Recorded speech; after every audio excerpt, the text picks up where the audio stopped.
Hi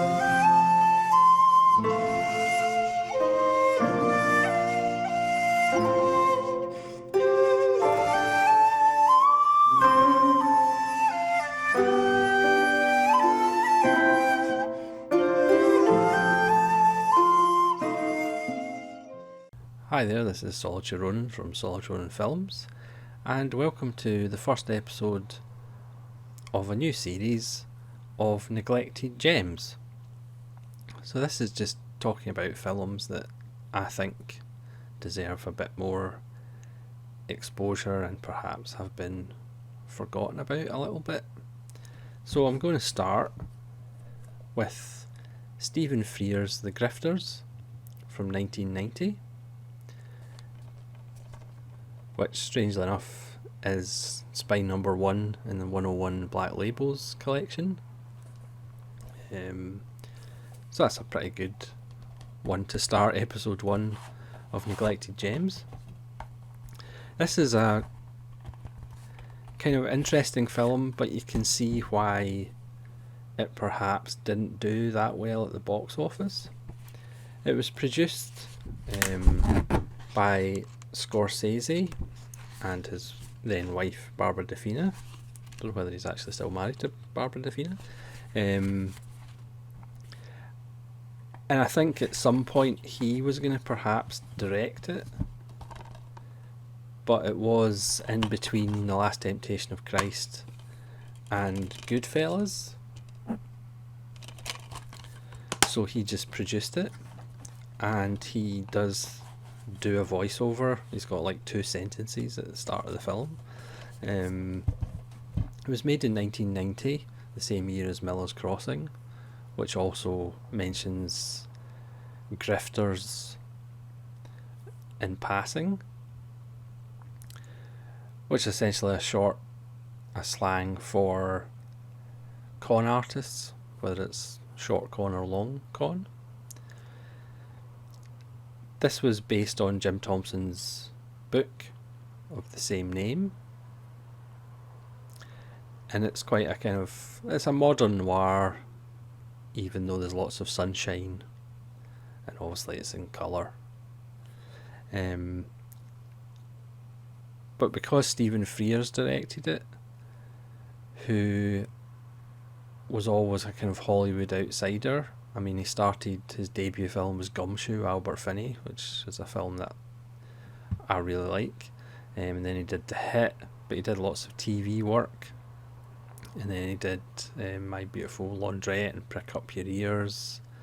And then he went to Hollywood and did The Grifters and Accidental Hero, and other films before kind of going back to doing kind of British films. He did Dirty Pretty Things, which is one of my favourite films of the 21st century, which he would tell Ejiofor and Audrey Tautou. And then in his latter years, he's done The Queen and Philomena. So he's pretty much done a bit of everything. But he is kind of a Hollywood outsider. So the book, it's pretty much a film about 3 characters. Roy, Lily and Myra, but in the book it's very much Roy's story and he's the central character, whereas the film that Stephen Frears made, it's more Lily's character, played by Angelica Huston as a platinum blonde, which you're not really used to seeing Angelica Huston as a platinum blonde. John Cusack plays Roy and Annette plays Myra, and they're all con artists of different degrees. So Roy concentrates on short cons, which are just small, like card games and dice cheats and stuff like that. Myra uses her body to get out of like paying her rent. She uses sex to con people. We see in flashbacks she had a really successful kind of long con with JT Walsh, who of course was in Mamet's House of Games. there is a kind of almost a shared universe with Mamet's obsession with con artists, and it's a shame Ricky Jay doesn't pop up, for example.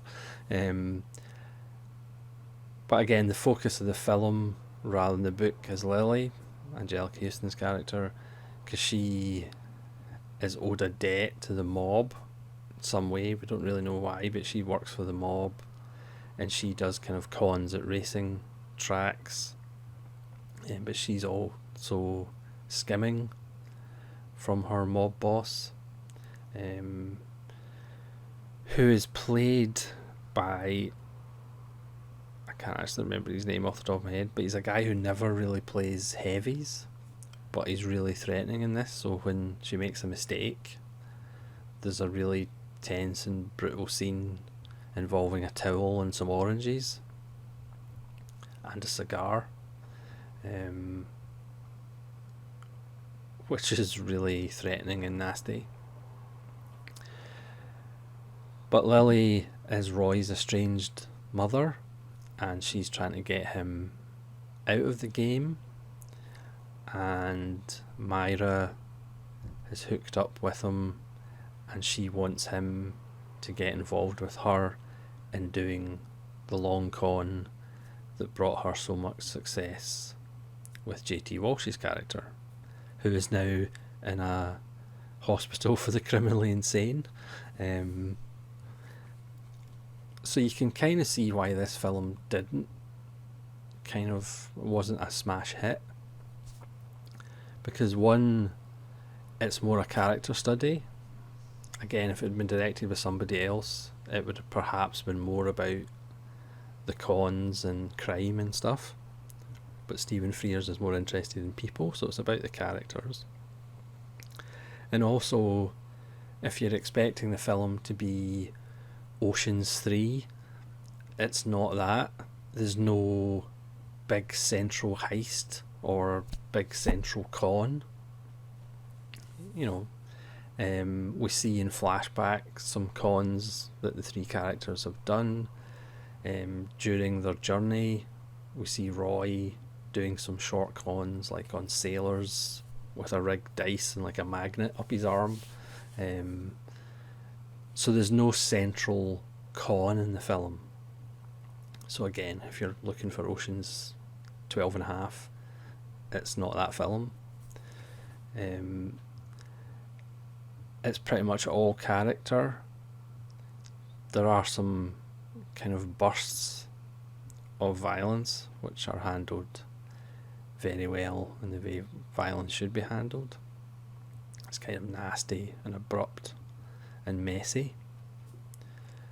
But again, it's a story of these three characters. You feel the stress that Angelica Huston's character is under, because she knows she's getting older and she can't really escape the life. Roy tries to convince her to get out and start afresh, but she's just so desperate for the money to try and disappear, because she's been skimming. She keeps like a ton of money in the trunk of her car, which perhaps isn't the best place to keep money. And Annette Bening's character finds this out, so she wants the money, unbeknownst to Roy. So they're all playing off each other. There's not a lot of characters in the periphery, apart from Angelica Huston's boss and the kind of chasing pack that are after her. Obviously things reach a head, which I'm not going to tell you about. You can go watch it yourself, because again, I think this limited edition is still available. If not, I think there should be a standard edition.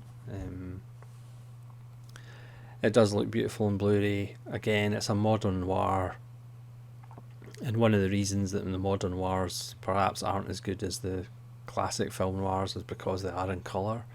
There's something about black and white and the way that light, comes through blinds and things like that just make film noirs more beautiful visually than modern noirs, I think, even with colour. And another reason it perhaps didn't do that well is because it is pretty bleak. The ending, again, I'm not going to spoil it, but it's not a happy-go-lucky ending, put it that way. But it's a film, again, like quite a lot of Stephen Frears' films, are kind of overlooked. Again, I would highly recommend Dirty Pretty Things, which kind of shows the underbelly of London and follows kind of immigrants and the kind of jobs that they have to do. And the central plot is about an organ donation service, which isn't on the NHS. That's an excellent film.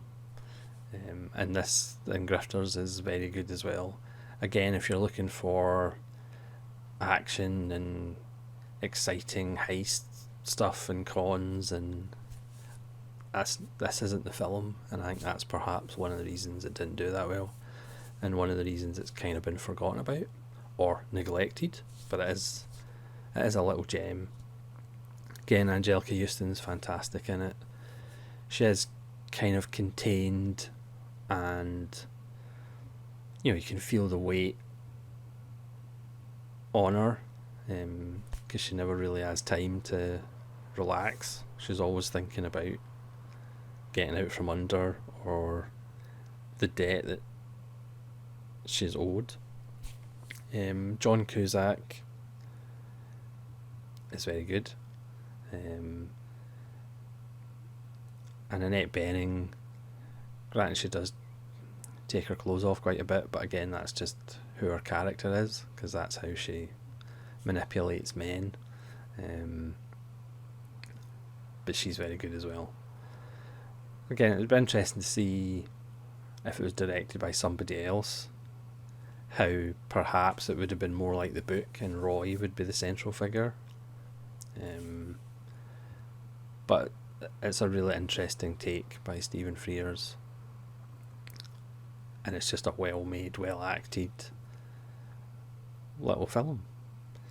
So thanks for watching this video on a neglected gem, and hopefully you'll join me for more neglected gems, and hopefully you'll see me again for more videos. Please leave comments below if you've seen The Grifters, what you think of it, and we'll see you again. This is Solitary Ronin from Solitary Ronin Films, saying farewell.